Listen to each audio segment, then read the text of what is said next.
যিশু অ্যাক্টিভার্ট gods living ওয়ার্ল্ডের তরফ থেকে আপনাদের প্রত্যেককে ধন্যবাদ জানাই। আজকে একটি বিশেষ ভিডিও নিয়ে আপনাদের সামনে উপস্থিত হয়েছি। ভিডিওটা দেখুন। ভিডিওটি হলো যে বাইবেলের 8টি বিষয় আছে যা আমাদের জীবনে অত্যন্ত জানা জরুরি। আর আমরা যখন এই বাইবেল জেনে নেব, পড়ব, এই বাক্যগুলো পড়ব, তখন দেখব ঈশ্বরের বাক্য কতটা গুরুত্বপূর্ণ, তিনি কি বলতে চাইছেন। যতক্ষণ না আমরা ঈশ্বরের বাক্য পড়ব, ততক্ষণ এই 8টি বিষয় সম্বন্ধে আমরা জানতে পারবো না।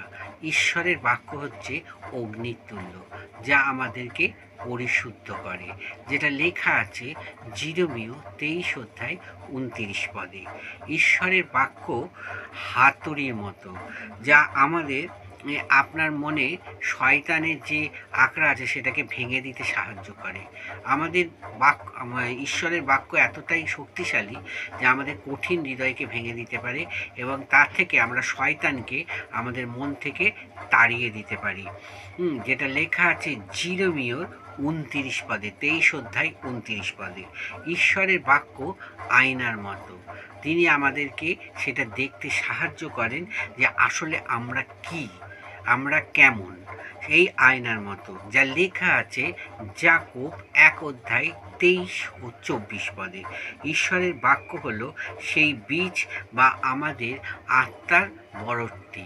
মানে ঈশ্বরের বাক্য যখন আমাদের ভেতরে যাবে, তখন আমরা আত্মাধিকভাবে আমরা বেড়ে উঠব এবং আরও আমরা এগিয়ে যাব। এটা লেখা আছে লুক 8 অধ্যায় 11 পদে। ঈশ্বরের বাক্য জলের মতো, যা আমাদের ধুইয়ে দেয় এবং আমরা শুদ্ধ ও পরিষ্কার হয়ে যায়। এই বাক্যটি আছে আমাদের হিব্রুয় 5 অধ্যায় 25 থেকে 26 পদ। এবং এই জলের মতো যে বাক্যটা আমরা বলছি, ঈশ্বরের বাক্য যে জলের মতো, এটা আমাদের ধুয়ে এবং আমাদেরকে পবিত্র করে। ঈশ্বরের বাক্য হলো সেই প্রদীপ, যা আমাদের রাস্তা দেখায়। এইটি লেখা আছে গীতসংহিতা 119 অধ্যায় 5 পদে। ঈশ্বরের বাক্য হলো বৃষ্টির মতো, যা আমাদের ফলবান বানায়। যখন আমরা কোনো গাছ বসাই, সেখানে আমরা জল দিই, গাছ যখন বেড়ে ওঠে, ফল দেয়, তাই ঈশ্বরের বাক্য আমাদের সেইভাবে আমাদের বাড়িয়ে তোলে।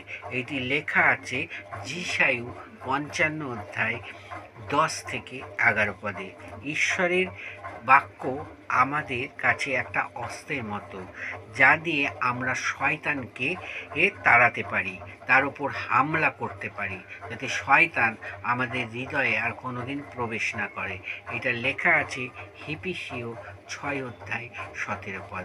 এই 8টি বিষয় যখন আমরা দেখব যে ঈশ্বর আমাদের কি বলছেন, তখন আমরা বুঝতে পারবো, আমরা বেড়ে উঠব, আমরা পরিশুদ্ধ হব, আমাদের কঠিন হৃদয় ভেঙে যাবে, আমরা শয়তানের সঙ্গে লড়াই করতে পারবো, আমরা পবিত্র হব, আমাদের আত্মাধিকভাবে বেড়ে উঠবে, আমরা আরও বেড়ে উঠব এবং আমরা পবিত্র শুদ্ধ হয়ে ঈশ্বরের কাজ করতে পারবো। আসুন আমরা প্রার্থনা করি। মঙ্গলময় ঈশ্বর, আরেকটিবার তোমাকে ধন্যবাদ দিই যে প্রভু, এই সুন্দর সময় তোমার চরণতলে উপস্থিত হয়েছি। যে ভিডিওটা সামান্য মাত্র আমি তোমার কাছে নিয়ে এসেছি, লোকেদের কাছে বলেছি, এই বাক্যের মুখগুলোর মধ্যে দিয়ে আমাদেরকে তুমি বাড়াতে চাও, পরিশুদ্ধ করতে চাও।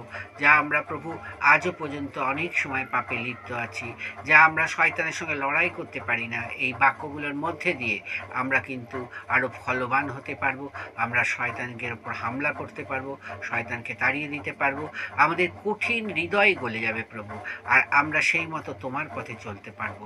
তাই এই বাক্যগুলোর মধ্যে দিয়ে মানুষ যেন চলতে পারে এবং তাদেরকে তুমি আশীর্বাদ করো।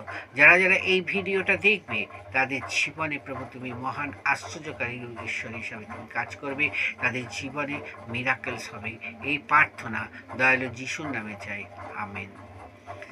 আমার ডেস্টিনেশন মোবাইল নাম্বার দেওয়া আছে, আপনারা আমাকে কল করবেন না, সরাসরি হোয়াটসঅ্যাপে এসে আমাকে SMS করবেন। অবশ্যই আপনাদের জন্য আমি প্রার্থনা করব। যদি মনে করি আমার কল করার দরকার, আপনাদের নিশ্চয়ই আমি কল করব। God bless you all. আবার দেখা হবে নেক্সট ভিডিওতে। জয় যিশু, প্রেজ দ্য লর্ড।